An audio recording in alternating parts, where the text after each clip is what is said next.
নমস্কার বন্ধুরা, welcome to ইউনিকন। তো গাইস, এই ভিডিওতে আমরা কথা বলবো মোহনবাগান বনাম ইন্ডিয়ান এয়ারফোর্স সেই ম্যাচ নিয়ে। মোহনবাগান সিনিয়র দলের প্রথম ম্যাচ ছিল, মলিনার আন্ডারে প্রথম ম্যাচ ছিল, সিনিয়র দল প্রথম ম্যাচ খেলতে নেমেছিল এবং সেখানে যে খেলাটা আজকে আমরা দেখলাম, যেই পারফরমেন্স আমরা মোহনবাগানের তরফ থেকে দেখলাম, এটা যদি ট্রেলার হয় তাহলে কিন্তু বলতেই হচ্ছে মুভিটা কিন্তু সুপার ডুপার হিট হতে চলেছে। ব্রিলিয়ান্ট ফুটবল, মানে একটা টিম যত ভালো টিমই হোক না কেন, প্রথম ম্যাচ যখন খেলতে নামে 1 মাস 1.5 মাস ট্রেনিং করছে সেরকমও না, দিন দশেক আগে থেকেই প্র্যাকটিস শুরু হয়েছে, প্রথম ম্যাচ খেলতে নামছে, সেখানে সবসময় একটু টিম সেকি থাকে, একটু কমিউনিকেশনের প্রবলেম হয়। তবে যেভাবে মলিনা টিমটাকে তৈরি করেছে, যেরকম ফুটবল আমরা মোহনবাগানের তরফ থেকে দেখলাম, যেরকম কম্বিনেশন পেয়ে দেখলাম, ব্রিলিয়ান্ট। টিমটার ফিটনেস লেভেলও খুব ভালো লাগলো এবং সেখানে কিন্তু মলিনার প্রশংসা করতে হবে, দারুণ কোচিংও করালেন, চেঞ্জগুলো খুব ভালো ছিল এবং ওভারঅল কিন্তু একটা কনভিন্সিং জয়। 6-0 গোলে ইন্ডিয়ান এয়ারফোর্সকে উড়িয়ে দিল মোহনবাগান। ব্রিলিয়ান্ট জয় এবং গোল ডিফারেন্সও কিন্তু অনেক বাড়িয়ে রাখলো, যেটা কিন্তু পরবর্তীকালে ভীষণ ইম্পর্টেন্ট হতে পারে। অসাধারণ একটা জয় কিন্তু মোহনবাগানের তরফ থেকে আমরা দেখলাম। ব্রিলিয়ান্ট জয় মোহনবাগানের। গোল স্কোরারদের কথা বললে জেসন কামিংস 2টো গোল করে, টম অ্যালড্রেড একটা, গ্রেগ স্টুয়ার্ট একটা, লিস্টন কোলাসো একটা এবং আরেকটা গোল করেন কিন্তু অনিরুদ্ধ থাপা, বলে গেছিলাম। তো এই ম্যাচ নিয়ে আমরা কথা বলবো, তো লাস্ট অব্দি ভিডিওটা দেখতে থাকো। আমাদের চ্যানেলে প্রথমবার এলে আমাদের চ্যানেলটিকে সাবস্ক্রাইব করে তার পাশের বেল আইকনটাকে অবশ্যই অন করে দিও। তো যদি ম্যাচের প্রথম থেকে কথা বলা যায়, জোসেফ ফ্রান্সিসকো মলিনা, তার কোচিং স্টাইল কিন্তু প্রথম ম্যাচ ওয়াইজ ভীষণ অ্যাটাকিং লাগলো। একদম 3-5-2 সেই ফরমেশনে মোহনবাগান গিয়েছিল, প্রপার অ্যাটাকিং ফরমেশন। যেখানে যদি মোহনবাগানের গোলকিপারের কথা বলি, গোলে ছিল বিশাল কায়েত। তবে একটা ভীষণ ইন্টারেস্টিং জিনিস, সাবস্টিটিউটে কিন্তু ছিল আর্স আনোয়ার শেখ। যেই আর্স আনোয়ার শেখ কিন্তু এফসি গোয়ার আর কি ক্যাম্পে যোগ দিয়েছিল এবং সেখানে হয়তো মানে ধীরাজ সিং, তার সঙ্গে তোমার জাহিদ, তাদের চোটের জন্য হয়তো মোহনবাগান তাকে আবার ফিরিয়ে এনেছে। হয়তো গোয়াতে মুভটা তার কমপ্লিট হয়নি, এমনিতেও 2025 অব্দি মোহনবাগানের সঙ্গে আর্টসের তোমার কন্ট্রাক্ট আছে, সেই হিসেবে হয়তো মোহনবাগান এখনো তাকে ছাড়েনি। মেবি ডুরান্ড কাপের জন্য হয়তো এসেছে, অথবা বাকি সিজনও থাকতে পারে, দেখা যাক সেটা। বাট আর্টসকে কিন্তু বেঞ্চে দেখা গেল, এটা একটা ইন্টারেস্টিং ব্যাপার ছিল। বাকি ডিফেন্সের কথা বললে, ডিফেন্সে স্টার্ট করেছিল Deepak Tangri as a right centre back, তার সঙ্গে মাঝখানটায় টম আলড্রেট এবং left centre back Subhasish Bose, মিডফিল্ডে আপুইয়া এবং অভিষেক সূর্যবংশী। যেখানে অভিষেক একটু ডিফেন্সিভ রোলে, আপুইয়া কিছুটা ক্রিয়েটিভ মিডফিল্ড সেই রোলে খেলছিল এবং তার সঙ্গে তোমার রাইট উইং দিয়ে মনভীর সিং, লেফট উইং দিয়ে Liston Colaco, as a number 10 Sahal, আর আপ ফ্রন্টে দুটো স্ট্রাইকার ছিল সুহেল ভাট এবং জেসন কামিংস। এই লাইন আপটা থেকে আমার দুটো প্লেয়ারের দিকে নজর ছিল। একটা দীপক তাংড়ি, সে রাইট সেন্টার ব্যাক পজিশনে কিরকম খেলে, কারণ ওই পজিশনটা আনোয়ারের অনুপস্থিতিতে কিন্তু একটা গুরুত্বপূর্ণ পজিশন হবে। যদিও ইন্ডিয়ান এয়ারফোর্সে তো সেরকম অ্যাটাকই ছিল না যেই দিয়ে আমরা তাংড়িকে জাজ করতে পারতাম। আর একজন হচ্ছে সুহেল ভাট। সুহেল ভাট বলে সিনিয়র টিমের সঙ্গে প্রথম স্টার্ট পেলো আর কি, যেখানে সবাই বাকি সিনিয়র টিমের প্লেয়ার, সেখানে সুহেল ভাট স্টার্ট করলো। সেখানে সুহেলের খেলার দিকেও নজর ছিল, তো সেখানে ঠিকঠাক খেলেছে সুহেল। গোল অবশ্যই করতে পারতো, গোল করে দিলে একদম বলতাম পারফেক্ট খেলেছে।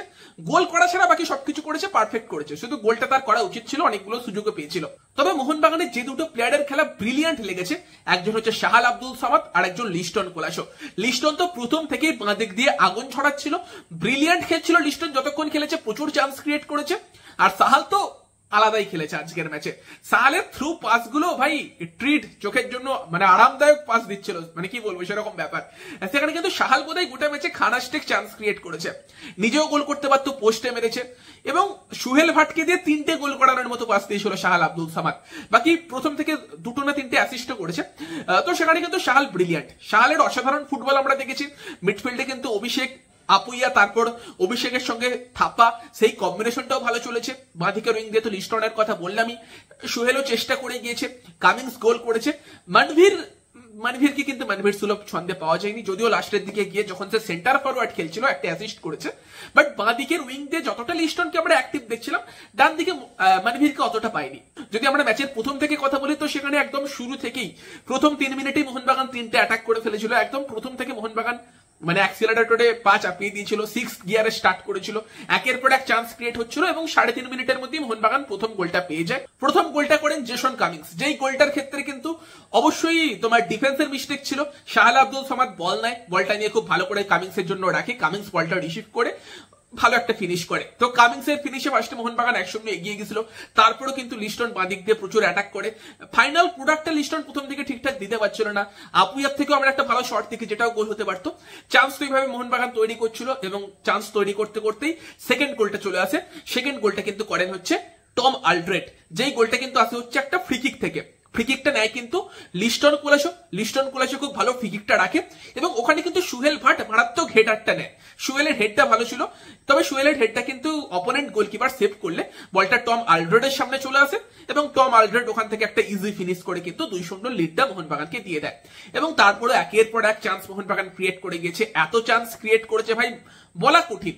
মানে বিশেষ করে শাহাল আব্দুল সমাদ, লিস্টন কোলাসো, তার সঙ্গে আপুইয়াও পেছন থেকে মাঝে মধ্যে তারা যেভাবে কম্বাইন করছিল, যেরকম চান্স ক্রিয়েট করছিল সেখানে প্রচুর চান্স তৈরি হয়েছে, তবে মাঝে মধ্যে ফিনিশিং আসছিল না। তবে সেই ফিনিশিংটা কিন্তু থার্ড গোলের ক্ষেত্রে রায় হচ্ছে লিস্টন কোলাসো। বল বাড়ায় কি আবারও সেই শাহাল আব্দুল সমাদ, অ্যাটাকটা একটু পেছন থেকে শুরু হয়েছিল, জেসন কামিন্স একটু নিচের দিকে নেবে মিডফিল্ডে বল রিসিভ করে অ্যাটাকটা তৈরি করে, সাহালের কাছে বল যায় এবং সাহাল একটা পারফেক্ট টাইমে একটা পারফেক্ট থ্রু বল দেয়, লিস্টনের একটা ভালো ফিনিশ। 3-0 হাফ টাইমের মধ্যে কিন্তু মোহনবাগান এগিয়ে যায়। তারপরেও কিন্তু মোহনবাগান গোল করতে পারতো। ফার্স্ট হাফের অ্যাডেড টাইমে গিয়ে দুটো খুব সুন্দর সুযোগ মিস হয়। একটা কামিংসের জন্য বানিয়ে দিয়েছিল হচ্ছে তোমার সুহেল ভাট, পেছন থেকে আবারও শাহালের একটা দারুণ বল ছিল এবং সুহেল ভাট খুব ভালো রানও করে এবং সুহেল ভাট বলটা রাখেও ভালো, বাট কামিংস ফিনিশ করতে আসার আগেই কিন্তু ডিফেন্ডার চলে আসে, গোলকিপার চলে আসে, কামিংসের ফিনিশটা ঠিকঠাক হয় না। তারপর গিয়ে আবার কিন্তু শাহাল সুহেল ভাটের জন্য আবার বল বাড়ায়, যেখানে কিন্তু সুহেলের গোল করা উচিত ছিল, বাট সুহেল কিন্তু গোলকিপারের গায়ে মারে। তো সেখানে কিন্তু ব্রিলিয়ান্ট কিছু চান্স মোহনবাগান ফার্স্ট হাফে তৈরি করেছিল, 3-0 লিডও মোহনবাগান ফার্স্ট হাফে পেয়ে গেছিল। তবে সেকেন্ড হাফের কথা বললে সেকেন্ড হাফের শুরুতে একটা চেঞ্জ আমরা দেখতে পাই, মোহনবাগানের নতুন মনস্টার আলবার্তো রড্রিগেজ, তাকে আমরা আসতে দেখি টম আলড্রেডের জায়গায়, ওই একটা পরিবর্তন করে নেয় যে আর কি আলবার্তো রড্রিগেজকেও গেম টাইম দেবার জন্য। এবং সেখানে কিন্তু সেকেন্ড হাফেও প্রথম থেকে মোহনবাগান প্রচুর অ্যাটাক করে এবং সেকেন্ড হাফেও কিন্তু শাহাল পরপর দুটো ব্রিলিয়ান্ট বল দেয় সুহেল ভাটকে, যার মধ্যে প্রথমটাতে গোল করা মানে উচিত ছিল, গোলকিপারের সঙ্গে 1v1 ছিল, অসাধারণ বল দিয়েছিল শাহাল, বাট সুহেল ভাট বাইরে মারে, ওটা সুহেলের ফিনিশ করা উচিত ছিল। দেন আরেকটা বল দেয় যেটা একটুখানি অ্যাকিউট অ্যাঙ্গেলে সুহেল চলে গেছিল, বাট গোলকিপারের জন্য ইজি সেভ হয়ে যায়। তো সেখানে সুহেল কিন্তু সঠিক সময়ে সঠিক জায়গায় যাচ্ছিল, একটা ভালো হেডার দিয়েছিল যেটা দিয়ে তোমার আলড্রেডের গোলটাও হয়, বাট ফিনিশিং একটা করা উচিত ছিল। এতগুলো সুযোগ পেয়েছে, সুহেল ভাট ভালো প্লেয়ার, ভবিষ্যতে তারকা হতে পারে, সেই লেভেলের ট্যালেন্ট তার মধ্যে আছে, চান্স যেগুলো পেয়েছিল একটা তো অ্যাটলিস্ট ফিনিশ করলে ভালো লাগতো। তবে সুহেল ভাটকে চেঞ্জ করে কিন্তু পরবর্তীকালে আশিস রায় আসে, যেখানে আশিস রায় ডান দিকে চলে যায়, মনভীর সিং কিন্তু সেন্টার ফরওয়ার্ড খেলতে থাকে এবং তার সঙ্গে আরো দুটো চেঞ্জ হয়েছিল। একটা চেঞ্জ হয়েছিল তোমার আপুইয়া, সে কিন্তু উঠে যায়, তার জায়গায় অনুরোধ থাপা আসে, আপুইয়ার জায়গায় থাপা, ওই একটা চেঞ্জ হয়েছিল।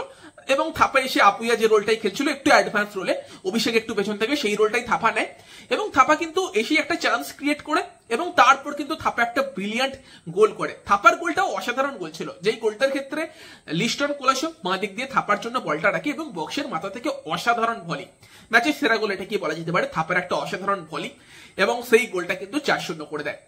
গ্যালারি থেকে কিন্তু তোমার কার্লেস কোয়াদ্রাত সে ম্যাচ দেখতে এসেছিল এবং দিমিত্রি পেত্রাতোস, জেমি ম্যাকলারেন, সেই প্লেয়াররা না থাকার পরও মোহনবাগান যে ফুটবলটা খেলছিল, যেভাবে বেঞ্চ থেকে এসে থাপা, স্টুয়ার্ট তারা গোল করে গেল, সেটা কিন্তু রীতিমতো ডার্বির আগে কার্লেস কোয়াদ্রাতের কপালেও ভাঁজ দেবে। এবং তার সঙ্গে সঙ্গে ভাই থাপাও কিন্তু এসে খুব ভালো খেলেছে, থাপাও একটা ভালো আর কি পাস বাড়িয়েছিল বোধহয় লিস্টনের জন্য, লিস্টন ফিনিশ করা উচিত ছিল, লিস্টন সেটা মিস করে, থাপাও কিন্তু এসে যথেষ্ট ভালো খেলেছে। বাকি মনভীর তো অ্যাজ এ সেন্টার ফরওয়ার্ড খেলছিল এবং মনভীর এবং জেসন কামিংস এর মধ্যে কম্বিনেশনে ফিফথ গোলটা আছে, যেখানেও কিন্তু পেছন থেকে সেই শাহাল আব্দুল সামাদ সে বল রাখে মনভীরের জন্য, মনভীর কিন্তু বাপ্পায়ের একটা সুন্দর টাচে কামিংসের জন্য বলটা রেখে দেয় এবং কামিংসের একটা ফিনিশ, যেটা করতে কামিংস ওস্তাদ, তো সেটা কিন্তু সেকেন্ড গোল ছিল। আরো একটা ব্রিলিয়ান্ট গোল, আরো একটা ব্রিলিয়ান্ট কম্বিনেশন, সুন্দর লাগলো চোখের জন্য দেখতে গোলটা। সেখানে কিন্তু মোহনবাগান করে দেয় 5-0। তারপর আছে গ্রেগ স্টুয়ার্ট এসে মনভীরকে রিপ্লেস করে, ওই গোলটা জাস্ট পরেই গ্রেগ স্টুয়ার্ট চলে আসে এবং গ্রেগ স্টুয়ার্ট এসেও কিন্তু নিজের কিছু জলবা দেখায়। গ্রেগ স্টুয়ার্ট আসার পরও 3টে গোলের চান্স তৈরি হয়েছিল, যেখানে একটা ব্রিলিয়ান্ট কম্বিনেশন প্লে আমরা গ্রেগ স্টুয়ার্ট সাহালের মধ্যেও দেখি, দারুণ একটা মানে কম্বিনেশন ছিল ওখানে এবং সাহালের জন্য গ্রেগ স্টুয়ার্ট বলটা রাখে এবং সাহাল ভালো ফিনিশটাও করতে গিয়েছিল, তবে সেটা গিয়ে কিন্তু পোস্টে লাগে। আর একটা ক্ষেত্রেও কিন্তু একটা ভালো মুভমেন্ট হয়, ফার্স্টে আসিক বোধহয় বলটা কিছুটা স্কিল দেখিয়ে বলটা দেয় হচ্ছে বোধহয় স্টুয়ার্টকে, স্টুয়ার্ট থেকে শাহাল বলটা রাখে ডান দিকে, যেখানে আশিস রায় এসে ফিনিশ করতে পারতো, বাট আশিস ফিনিশ না করে কামিংস এর জন্য বলটা রাখে যে কামিংস হ্যাটট্রিক করবে, তবে কামিংস বোধহয় ভাবিনি ওখান থেকে আশিস বলটা রাখবে, সচেতন ছিল না, যেই কারণে ওই গোলটা হয় না। তবে ফাইনালি কিন্তু কামিংস এবং স্টুয়ার্টের মধ্যে কম্বিনেশনে 6th গোলটা আসে, ওটাও একটা ব্রিলিয়ান্ট গোল ছিল। মানে ওই গোলটার ক্ষেত্রে কিন্তু তোমার গ্রেগ স্টুয়ার্টই পেছন থেকে অ্যাটাকটা তৈরি করে কামিংসকে বল দেয়, কামিংসের সঙ্গে একটা 1-2 খেলে নেয়, নিয়ে কিন্তু একটা ব্রিলিয়ান্ট ফিনিশ করে 6-0 করে দেয়। মোহনবাগান অসাধারণ খেলেছে, অ্যাটাকিংলি ব্রিলিয়ান্ট, প্রচুর চান্স তৈরি করেছে, সবগুলো মনেও পড়ছে না। একটা ফার্স্ট হাফে ফ্রি কিকের কথা মনে পড়ছে, যেখানেও কিন্তু একটা খুব সুন্দর কম্বিনেশন প্লে করতে গেছিল আপুইয়া, লিস্টন, সাহাল মিলে, যদিও সেটা ওয়ার্কআউট করেনি। তো সেটাই দেখাচ্ছে কিন্তু যে এই কয়েকদিনের মধ্যে প্র্যাকটিসেই কিন্তু মলিনার প্লেয়ারদের মধ্যে খুব সুন্দর একটা বোঝাপড়া গড়ে তুলেছে, টিমটার মধ্যে খুব সুন্দর একটা কম্বিনেশন তৈরি হয়েছে এবং টিমের অ্যাটাকিং বিভাগটা যথেষ্ট ভালো।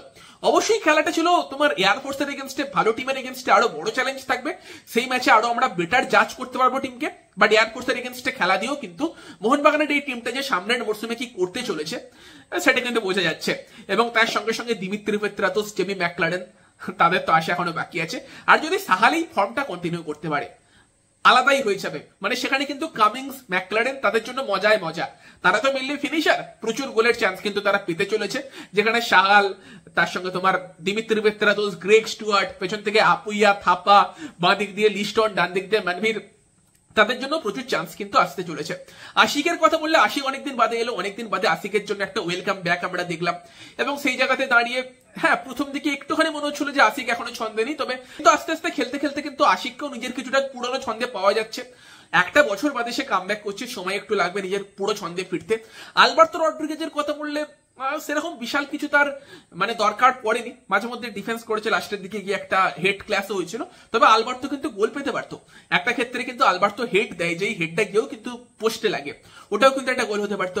মনবীর সিং এরও একটা হেড কিন্তু ক্রস বারের উপর দিয়ে বেরিয়ে যায়। মানে এত চান্স হয়েছে ভাই, আমাকে লিখে রাখতে হতো কোথাও, মনে রাখা কঠিন এতগুলো চান্স মোহনবাগান তৈরি করেছে। তবে top class performance, 5 star performance, এবং সেখানে দাঁড়িয়ে 6 স্টার বলা যেতে পারে, 6টা গোলও দিয়েছে। এবং মোহনবাগান কিন্তু গোল ডিফারেন্সটাও কি বাড়িয়ে রাখলো, যেটাও কিন্তু পরবর্তীকালে গিয়ে ডার্বি যদি ড্র হয় মোহনবাগানকে বড় হেল্প দিতে চলেছে। তো তোমাদের আজকে মোহনবাগানের খেলা কেমন লাগলো, বিশেষ করে সাহাল এবং লিস্টনের খেলা কেমন লাগলো, সুহেলকে সিনিয়র টিমের সাথে খেলতে দেখে কিরকম লাগলো কমেন্টে জানিও। বাকি পরের দিকে সে আলবার্তো, স্টুয়ার্ট, তাদের খেলা নিয়ে কি মতামত, দ্য ট্যাপিন জেসন কামিংস তার দুটো গোল নিয়ে কি মতামত কমেন্টে জানিও। ভিডিওটা ভালো লাগলে ভিডিওটাকে লাইক করে দিও, শেয়ার করে দিও, আমাদের চ্যানেলে প্রথমবার এলে আমাদের চ্যানেলটিকে সাবস্ক্রাইব করে তার পাশের বেল আইকনটাকে অন করে দিও। তো চলো গাইস, এই ভিডিওতে এই পর্যন্তই, বাই বাই।